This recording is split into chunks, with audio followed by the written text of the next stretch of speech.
Another point of interest for Longhorn fans has been the backup quarterback position. And Sark's been really coy about who's going to start at the backup quarterback position. He won't admit whether it's Malik or Arch.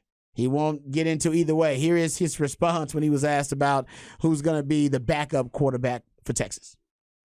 We'll find out. That's it. That's all he said.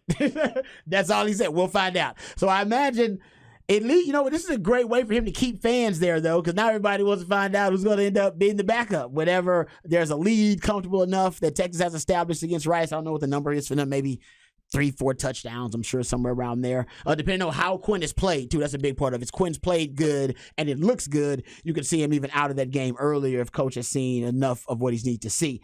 But what's your guess, E, as to who we're going to see go out there as the backup once Quinn is officially done? Do you got to guess it? Because right now he's saying it could be either or. I'll be watching. I'm going to guess that it's Malik. I'm going to go on something we talked about earlier in the week, that if something were to happen to Quinn Ewers next week in Tuscaloosa, Alabama, even a minor injury, he's got to run to the sidelines. Who goes in? I think that's Malik Murphy. Right but now. how awesome would it be for Arch Manning if that did happen? God forbid. We don't never want that to happen. But if Arch Manning came in to the game in Tuscaloosa and won that game, he would forever. Oh, you mean like that was an injury to Quinn or something? Yeah, well, that's what Aaron, Well, I mean, at that point, you're going with your backup quarterback. I mean, if Quinn turns his ankle. I mean, last year Quinn was out for the game after the first quarter of the Alabama game. He hadn't played a whole season since his sophomore year. In high school, right? Yeah, right. So, I mean, I think you have to anticipate that whoever wins the backup job will play.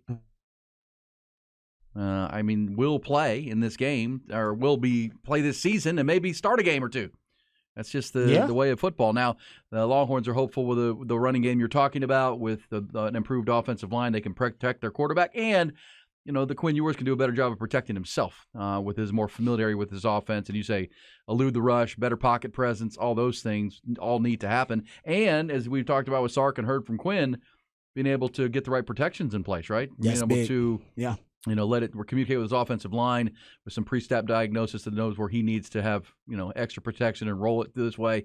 So you hope he doesn't get hurt, but I think you have to assume that at some point he could take a ding. That's why I think everybody will be watching whoever runs out with the next, if Texas builds a comfortable lead, and Sark has talked about the heat they're going to deal with, and you'll hear him in this cut I think you're going to play coming up. They're going to rotate a lot of players, but who is that first quarterback behind Quinn Ewers? That will be one of the big storylines tomorrow. And running back, obviously. Yeah, the running back one is interesting, too. I heard my man Chan saying, what constitutes an established running game? How many yards against Rice? Rice was one of the worst rushing defenses in the country last year, allowed 5.3 yards per rush. That was good for 124th or 8th worst, 8th highest opposing rushing yards per rush average. So, I think Texas 200 plus at least. At least. 181 rushing yards per game is what they gave up last season. So, you should be able to dominate on the ground if you're Texas. This is a slump buster. If you can't run the ball against Rice, I would think just know, guys, get to 300 in this game. Yes. If you can't run against Rice, you're not going to have a good running game this year. It'll be serviceable, but it won't be good. Because Rice is a slump buster, man. You're supposed to be able to pound the rock against them. Speaking of freshmen, we're talking about Arch Manning getting out there to play. Sark says a lot of freshmen are going to end up playing in this Rice game. That's the hope, because hope is you get up big and then you can start throwing in a lot of those extra bodies. Here is Sark talking about the freshmen playing.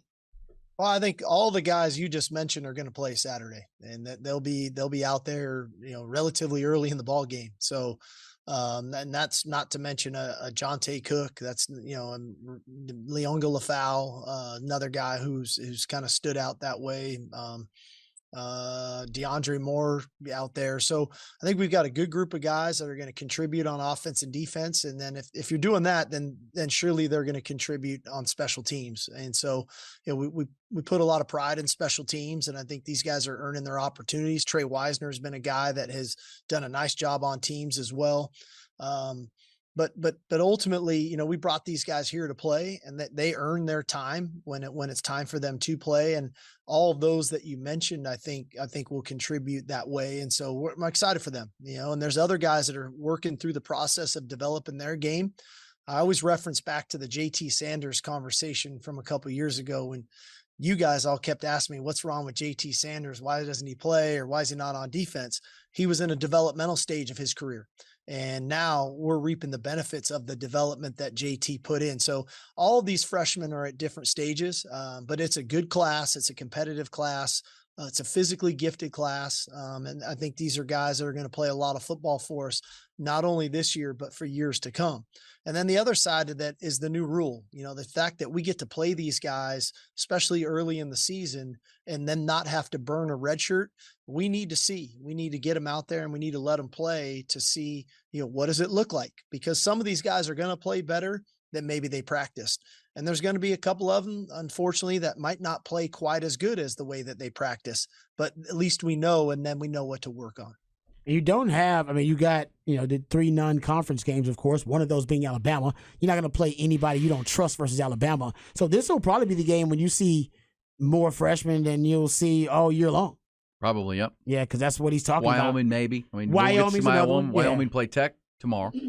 It's a good gauge, yeah. We get to see them against a common opponent. For sure. So we get to see what that looks like. And you said that you think Wyoming's got a pretty good defense. So they do have a decent defense, yeah. That would be a good test for Texas. We'll be looking at that. All right, good stuff, Rod Babers. Good stuff. A lot of freshmen going to play. They could use the whole roster. Heck, Sark's kid might get on the field in this game. That would be a goal right there. That's how you know everybody is getting some action. Get your walk-on son on the field.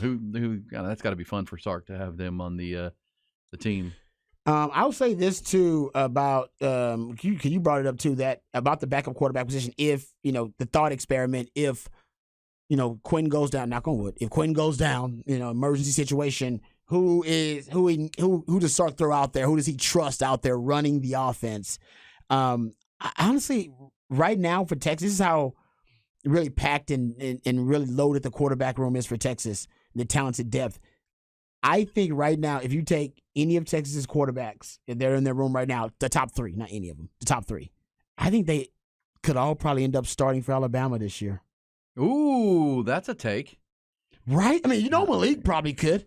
Chances. Malik was being offered by Power 5 schools, and shout out to the BMDs, big money donors. Arch would be the one you'd have to think about. But if you're Nick Saban and you're deciding between Arch Manning and these other guys here that you brought in, wouldn't you rather just go with Arch Manning since he's going to be the future of the program anyway? Just throwing it out there. It's like as a thought experiment. I think Texas is in such a catbird seat, such a first world luxurious position in terms of their quarterback room. I think all 3 of their top quarterbacks probably could go in there and start at Bama. It's crazy to think that, but Malik could, and I know Quinn could. Yeah. So your first 2 could. All we're debating right now is whether Arch could. Yeah. And Nick Saban's telling everybody who will listen, man, neither one of these quarterbacks will separate. They making my job really hard. I want it to be easy.